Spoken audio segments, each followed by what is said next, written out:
Hi. In the discussion of the book High Performance Habits by Brendon Burchard, we have finished the 3 personal habits. Now we move on to the social habits that help us perform at high levels. The 4th habit Brendon talks about is to increase productivity. So what are the obstacles that come in our way to increase productivity? Before proceeding to the major practices or the advanced practices, Brendon describes overwhelm, distractions and interruptions as the main activities or obstacles that take us away from high performance or high productivity. So he talks about a few basics to increase productivity. What are they?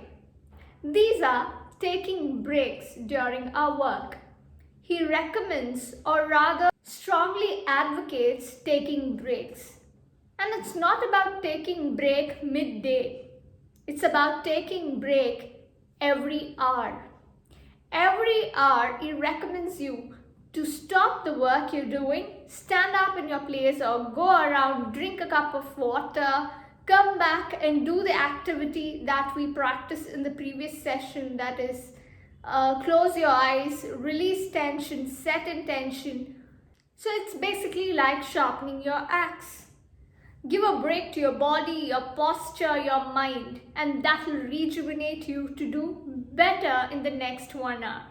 Second basic concept he says is required for increasing productivity is categorizing our lives and dedicating certain amount of time or schedule for each category. For example, health, finance, hobbies, family time. So he says basically there are 10 categories in your life. So categorize it and spend your time, schedule your time according to your need. In the practice 1, he recommends us, or rather tells us, to find our productive output that is required. He terms it as prolific quality output. Everything in life does not require the same priority. Everything has its own priority, and we need to realize which output produces maximum benefit for us. For example, Brendon takes his own example. The prolific quality output, or rather PQO, which I would be using in the future, for himself was to write and produce books. So that was his PQO. So that he set a time, 60% of his time was dedicated for that. And rest 40% for other works. Like he had his videos, he had his marketing, he had other things that cover, design, everything was there, but that took only 40% of time and 60% of his time was dedicated to his PQO. Everyone need not spend 60-40. It depends on each individual's priority and the time we have for ourselves, but having a PQO is absolutely necessary. What is your PQO? How would you allocate your time to it? Once you have the schedule ready, half the things are easy. I am sure all of us might think, okay, this is something that we know, then why don't we do it? We don't do it because the most common excuses that is heard are procrastination and perfectionism. Procrastination is a lie. It is not part of our human psyche. Procrastination develops because we do not know or do what we love. Once we start doing what we love, procrastination itself will wear off. If you do what motivates you, then procrastination will never be an excuse. And coming to perfectionism, that's a facade that we put out to delay things.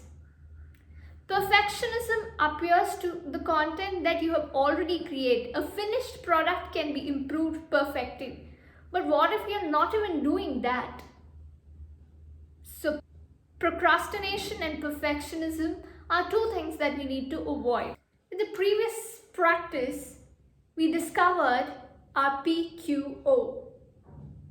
Now, in the second practice, he asks us to develop the 5 important moves. Chart your moves that will enable you to succeed in your PQO. What it means is, multitasking can get us only to a point. After that, it destroys us. If you have a goal, going after 100 things will not take you anywhere. Just chart 5 moves that help you succeed in that particular PQO. Schedule your time in such a way that your goals, your 5 moves can be charted out clearly. You have spent, or rather scheduled, the required time for each activity that will take you a step closer to your goals every day. So here are a few performance prompts that is written for this practice activity. I would rather read it out than explaining it because that would give a better sense. You can always write to yourself, the biggest goal or dream I have that I need to plan out right now, the 5 moves that would help me progress swiftly towards accomplishing that dream, the timeline for each of my 5 moves, 5 people who have achieved that dream who I could study, seek out, interview or model, the 5 less important activities or bad habits I'm going to cut out of my schedule so that I can focus more time on the 5 moves in the next 3 months. So when you write these down, you have a clear idea on how to progress. Remember, having clarity in every activity is the first step. The third practice is to get insanely good at the key skills required for you. Realize what are the skills that is required for you to become a success at your key field interest, and then ensure you're getting a coach or you're learning or you're studying about it, practicing it, but ensure that you're becoming the best at it possible.